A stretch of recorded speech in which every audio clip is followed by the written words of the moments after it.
I'd like to formally apologize to anybody that was expecting a fancy intro this time, because I kind of blew that on the RGH video, so I guess go watch that if you want to see higher production value.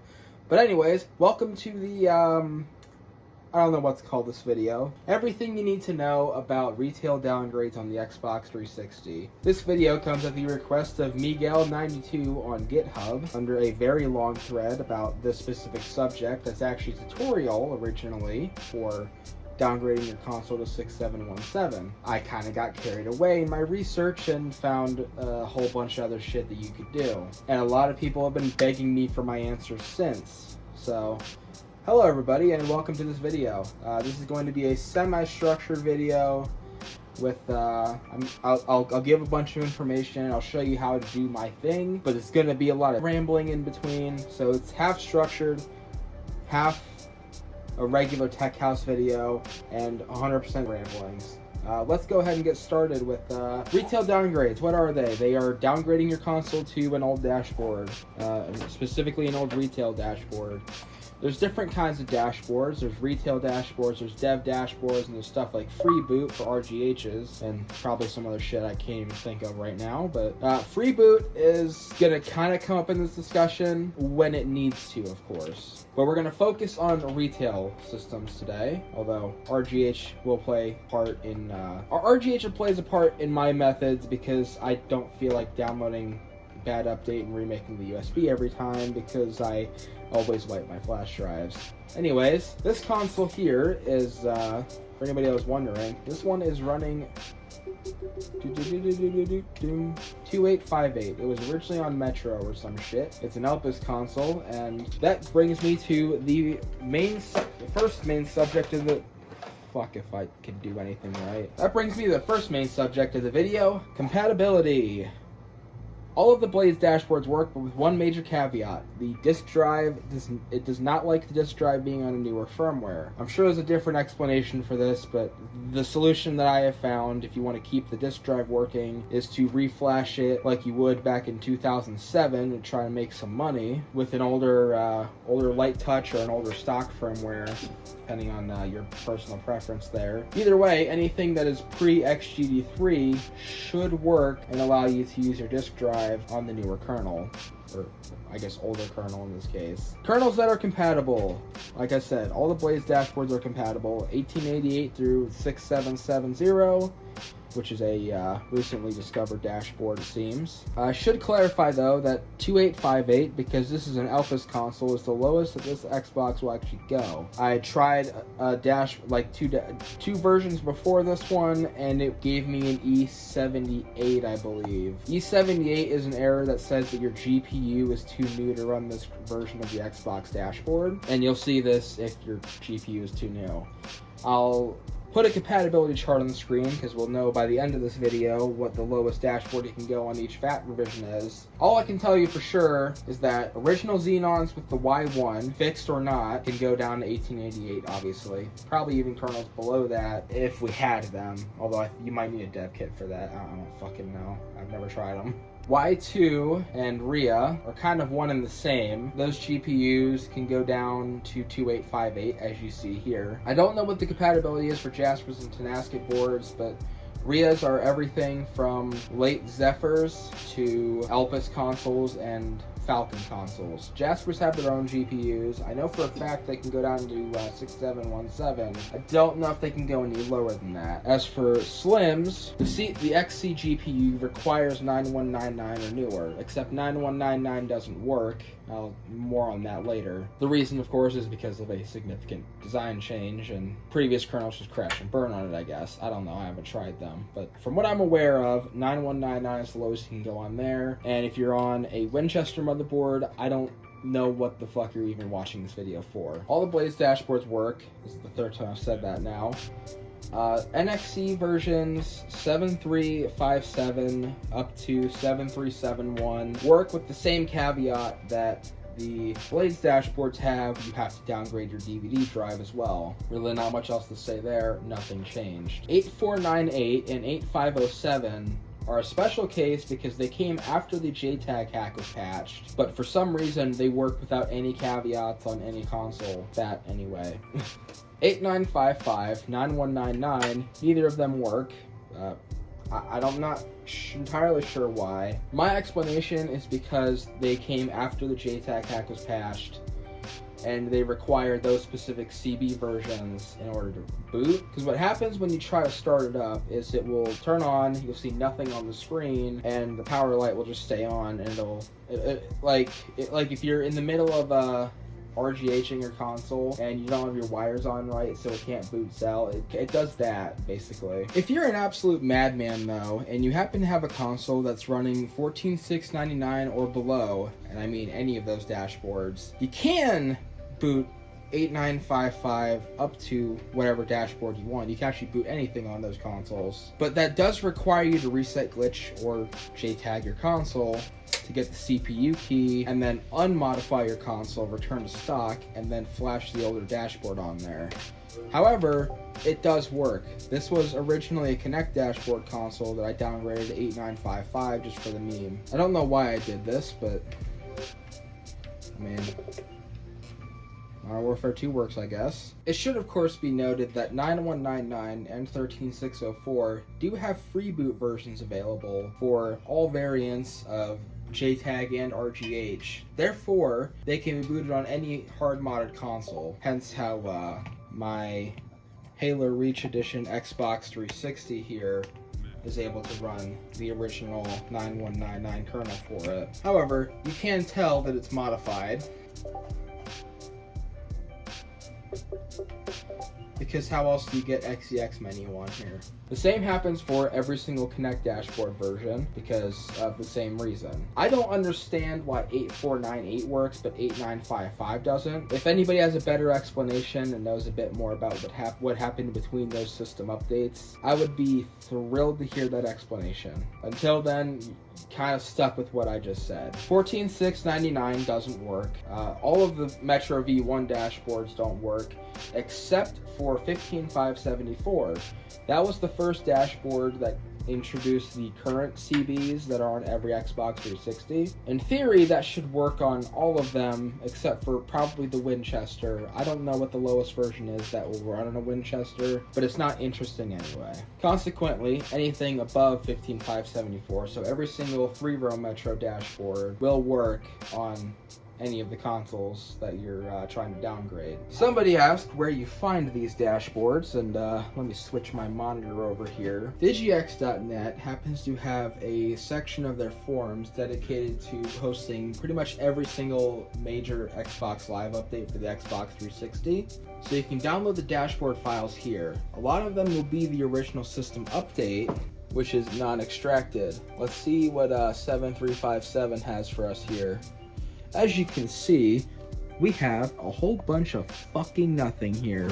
That's okay though, because I happen to have a program on here called, I don't know how you're going to pronounce that. It's WXPIRS, and the P is capitalized. But I'm going to boot this up with its Windows XP ass icon. Open a file, go to our downloads, get a 7357 system update, and the SU whatever, that's the one you want. And then extract this into a new folder, of course, because I'd like them to be separate from the system update.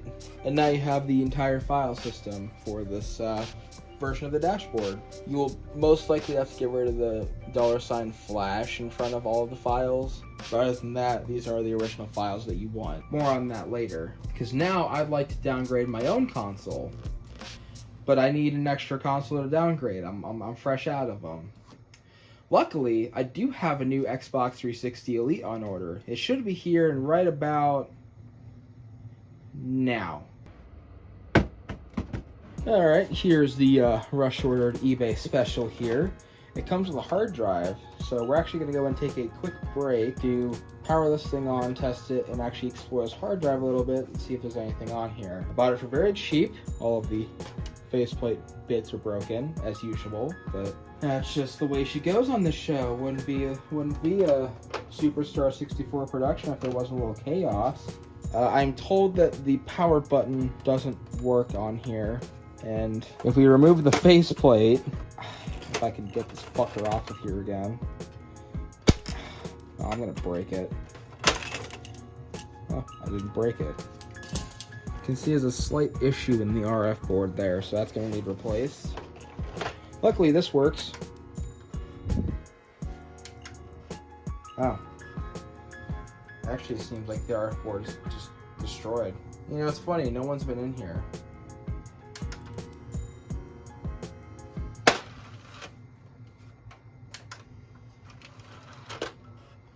I also have no idea why it's not starting. Now it's starting. I don't know how that fixed it, but unsurprisingly, we are on the Metro dashboard, and also unsurprisingly to me, this is probably going to be the shortest break ever because I don't believe there's any profiles on here. Yeah, ain't nothing there, buddy. That is a crying shame. I also don't know why it's in widescreen on composite, but 17,526. That's like a dashboard ago. Well, seeing that this is the result that we get for cheap eBay find, it was worth what I paid for, and it's probably somehow going to be worth even more after this. But at least family settings are turned off. That's nice. Alright everybody, so I did some mining off camera, and basically now I have the NAND dumps and I have the CPU key. I wasn't going to show that because I've shown it in a previous video, and I assume if you're following the tutorial from GitHub, then you already know how to do this with a bad update, whatever. I am just here to show you how to create your own kernel version on this list here, because as you can see, I have several of them, going all the way back to 2258, which I have never actually gotten to work on anything, but it's probably good. Some of the newer ones actually came from an old version of XeBuild I found online. So if you want to find XeBuilds for versions newer than 7.371, you might be able to find them there. Excluding, of course, 8498 and 8955 and 8507 if you were to build that. But 9199 is there, all the Connect dashboards are there, and some of the newer stuff is there as well. I've also taken the liberty of deleting some of them that I don't really care about. So you probably know what your JRunner folder looks like, and I'm going to assume at this point in the tutorial that you have downloaded your desired dashboard version. Now I'm going to back up a step because apparently I've discovered that for remembered I should say, that for NXE dashboards you actually don't need to extract the system files here. All you need is one of these, and you're gonna copy this, and we're gonna go into XeBuild, and then we're gonna create a new folder. This one's going to be called 7357 because that's the kernel version that we're using. Paste this in here, and then we'll take 9199 because this comes with your standard copy of JRunner. Take this retail, and we're going to copy that as well. This is all you need for a retail downgrade, and all the other stuff besides the file system here, the bin, the glitch patches and stuff. It's a bit more complicated and out of my territory. You kind of have to compile the glitches yourself if you want to build a freeboot kernel. For now, though, we're just going to focus on retail. Having the resources, of course, for a retail dashboard, though, we can open this up and see that, a lot of the work is kind of already done for you. And I'm an idiot and realized that I didn't put in the Jasper bootloader for 17,559, so we're going to start, actually no, we're not going to start there. What we're going to start with is we're going to replace every instance of 9199 with 7357. Already off to a great start, let's save that. With 17,559 here, we can find the Jasper bootloader, copy this section here, and we're going to paste it below Jasper BL. Of course, there's two of them now, so we're going to label this one _6754. Please do not clip that out of context. If you do, fuck you. Then we're going to copy and paste the CF and CG from this version. Enter and paste. Now, because I'm an idiot and I had JRunner running the whole time, I am actually going to have to restart it completely. So we're going to click the restart button here, load in our NAND dump again, see all the consoles I've done on this computer. And now you can see 7357 is an option. It's not a usable option, as we'll find out pretty quickly, but it's there. Let's see, we actually, whatever, JTAG type shit. Create XeBuild, and as you can see, it immediately throws an error, which is fine. We'll copy this section here. This is oh wait a minute, no, not that one. You want to copy this one. What a great tutorial I have here. Copy this, and we will we'll use that replace function again. So it's the CF CRC check here, and we're going to replace with that value, and we're going to find every instance of this value and then replace them. Close, save. Sometimes it won't let you save that, and when that happens, you'll have to do one of these. Click here, click here. I know 8498 doesn't have a glitch 2 version, that's fine. And we're right back here where we started. And then we run again. This is a very tedious process, I assure you. I found out that if you double click here, you can actually see the temp log. Replace all again. And then comes the real fun part. So CF and CG are fine. They work now.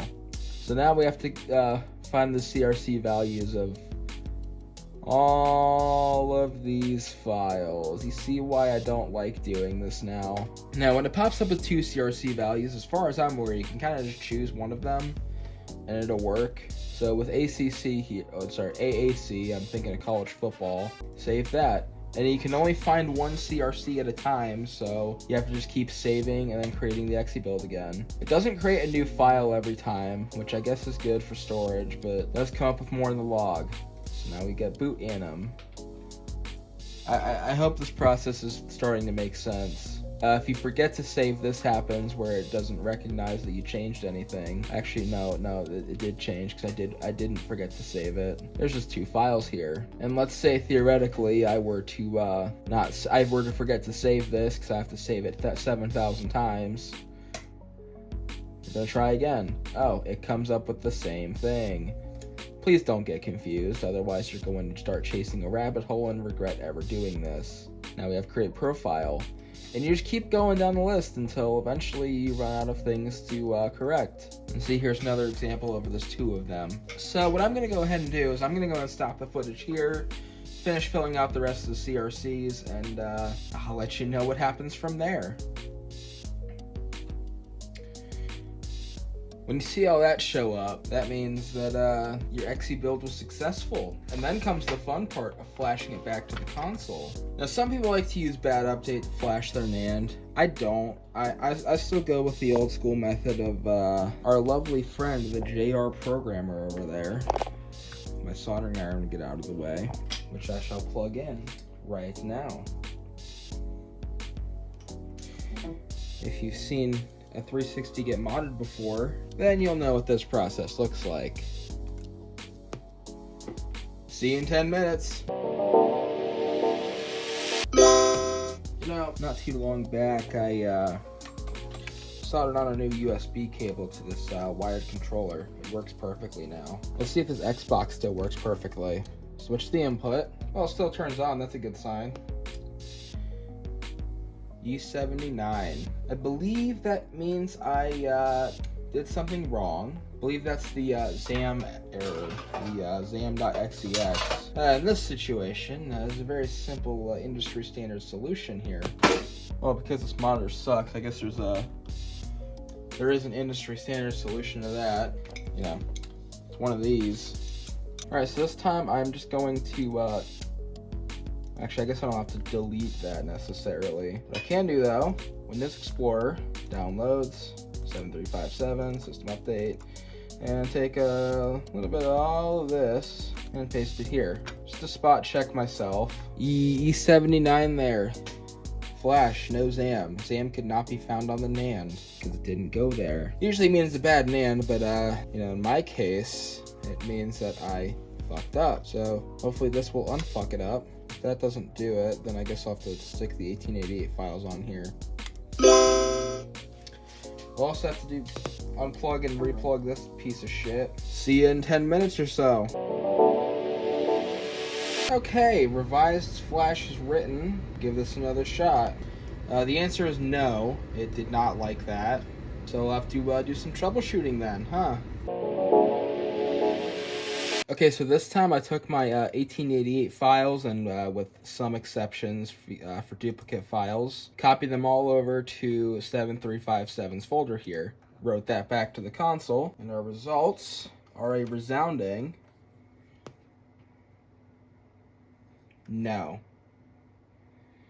Same fucking error. Wow, what a great tutorial I have here. I really recommend following it.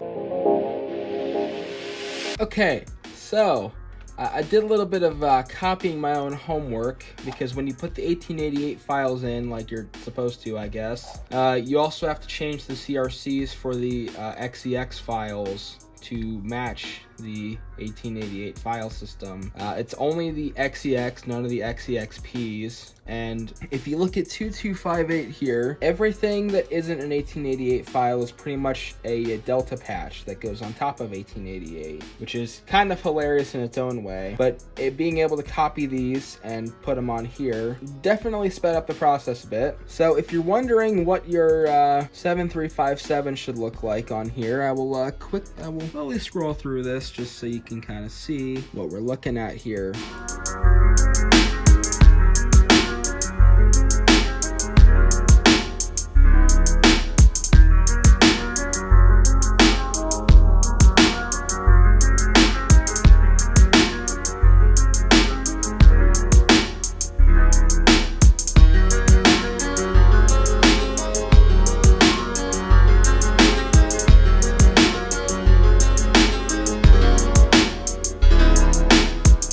Yeah, it needs to look a little something like that.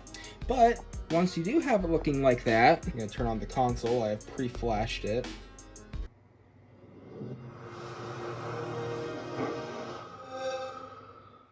And there's our dashboard, and apparently an opening disk drive. Here's proof that it is in fact 7357 right here. 2008 Microsoft Corporation.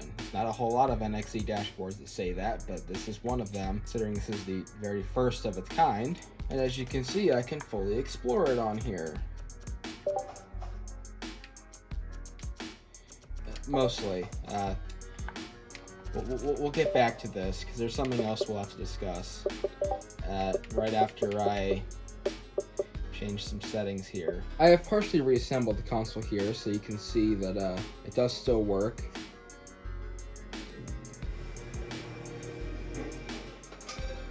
Ooh, how fancy. I'm just going to turn this off right away. Now let me introduce to you my best friend, the Light-On D2S, my favorite DVD drive that always, definitely never has issues, ever, and always, in fact, reads games.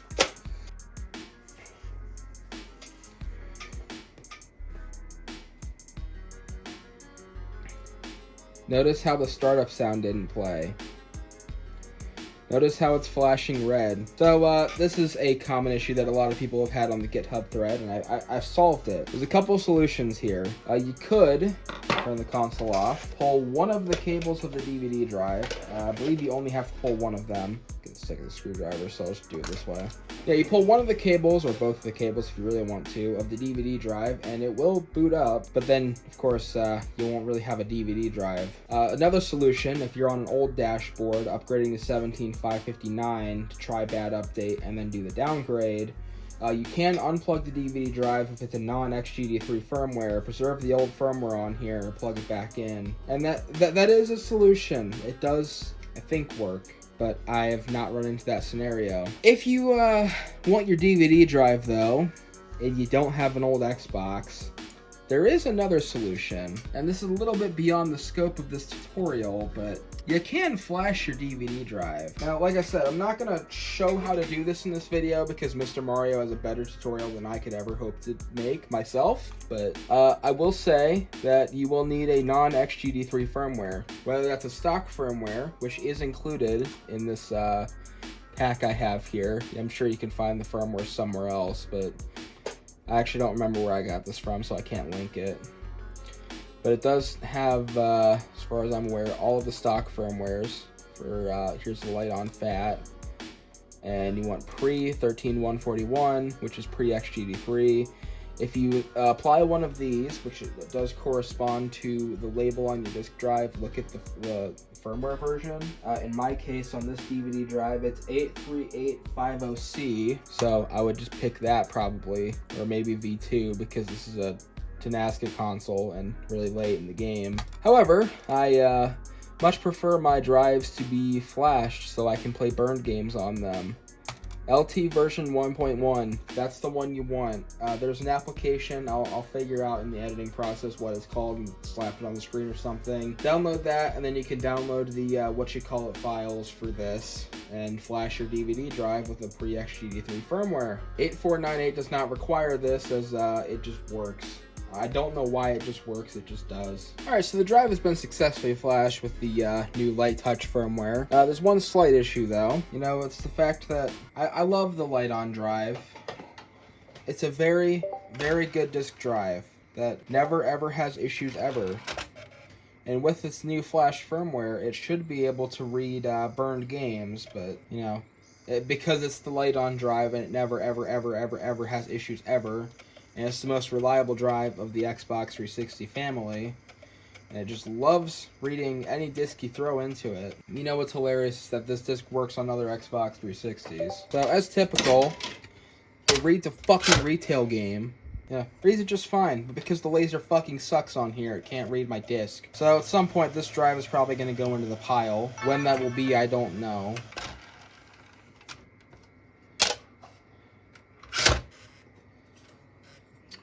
But every time I have to every time I try to open the disk drive and I have to slap it, it deserves it. It deserves every violent hit that it gets. I think I need to get a bunch of GDRs.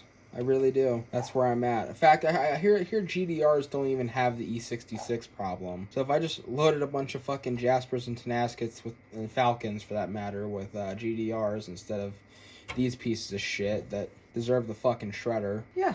That actually sounds like a really good idea. Because I hate Light On drives. They suck. Except for that noise. That noise is iconic. Now, just to prove that Light Ons have no consistency and you should expect nothing in this world, here's my Resident Evil 5 Edition Xbox. There's your proof that it has a light on, I guess. So we're going to use the exact same, which I've treated even worse now. We're going to use the exact same Grand Theft Auto 4 disc. Put it in the console, and watch this shit. I'm sorry, is it actually reading? Now it is.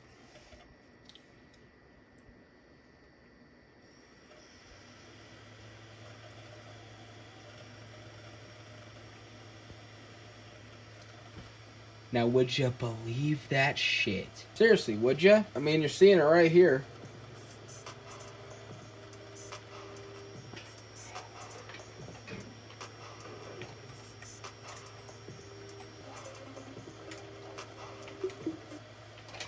And look, this one even, thank you very much, Xbox. Okay, there we go. It even says GTA 4. The other one has no excuses now. How to get the avatar data? Well, it's actually very simple. We're gonna take this system update folder from the 7357 folder, the original one that I made. I deleted the new folder with all the extracted files because we don't need that, and it might actually break it, so copy that to this flash drive. You can also burn the files onto a CD from what I hear.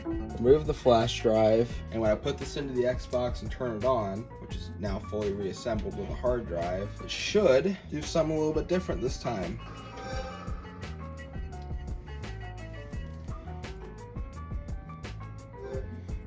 This is good. This is what we want.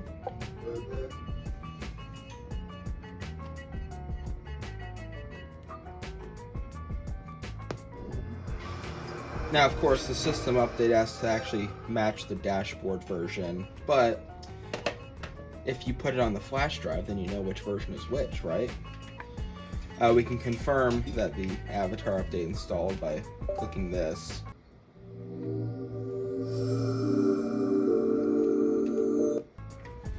This isn't required for Blade's dashboards, but for newer dashboards it is to get the avatar update on here. But see, now it's on the hard drive, and that's what we wanted, right? How to upgrade back to 17.559 when you're done messing with the old dashboard? The answer is, you don't. To get 17.559 or any dashboard for that matter that isn't the one that you just installed back on the console, you do still need to hook the NAND flasher back up, assuming you have one. Like I said, JR Programmer, Pico would work pretty well from what I hear. I don't know, I've had a brick SMCs on me, so be cautious of that if you're using one long term. But if you try to update your console, it's either gonna fail and not work, or it's going to overwrite your eFuses, and it's definitely never ever going to work properly again unless you RGH it, but that's a story for another day. Actually, a previous day. I already did a video on this. Here's a couple more minor questions that I've seen just to round off this video. One of them was, can you re-enable old hardware exploits with this? No. The closest thing you could possibly get was 4532 and 4548, except for the fact that the CBs on newer consoles and anything that's JTAG hatched can't actually boot those because it's specifically blacklisted. Because the way the JTAG hack worked was actually kind of tricking the console into downgrading itself back to 4532 or 4548, and then upgrading, and then running the exploit, and then patching itself back to the newer kernel or whatever. Some complicated shit, and basically by...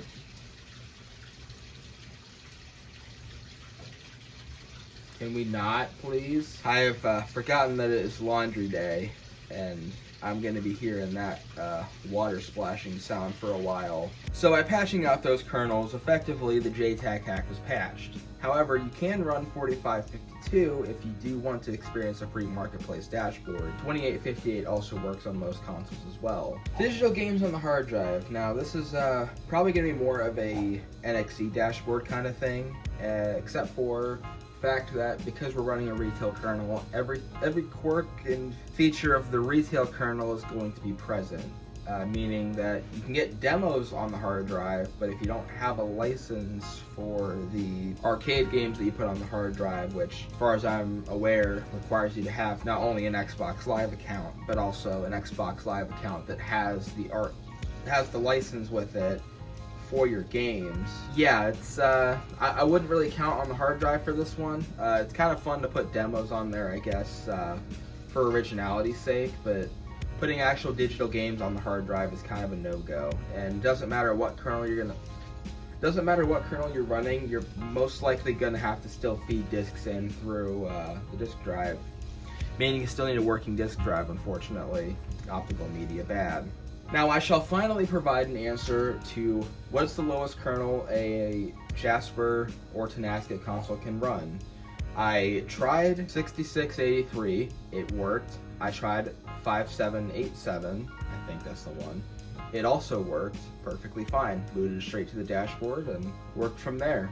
4552 threw an E74 error for some reason. I'm not entirely sure about that one, but I'm going to assume that this is replicable on any console that has any Jasper console, and I would say that anything lower than 5766 does not work. If anybody would like to try, because I am sick of making XeBuilds for this video, be my guest. But as far as of now, 5766, more effectively 5787 is about the lowest I would go on a Jasper console. Chart's the same as before though, beyond that.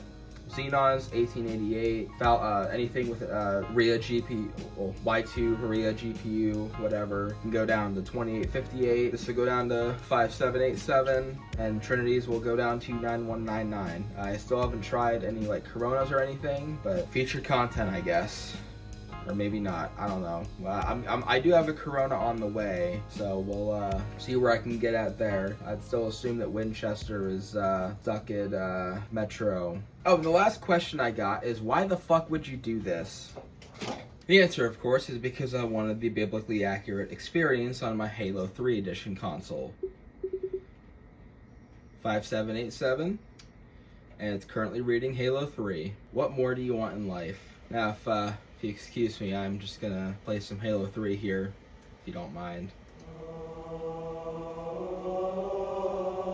Now, if I'm being totally honest, I don't know exactly what I'm going to do with that Elite console I was just showing in this video. I might give it away, I might sell it, I'm probably going to RGH it at some point, but regardless, it is, for now, will make a nice addition to my shelf where nobody can see it. It definitely needs a new faceplate though. Regardless, I appreciate the eBay seller for being able to get it to me so quick, because I needed a console for this video. Thank you all so much for watching this edition of Life in the Tech House. I hope I helped you carry on Blades and NXE forever, and I will see you in the night sky.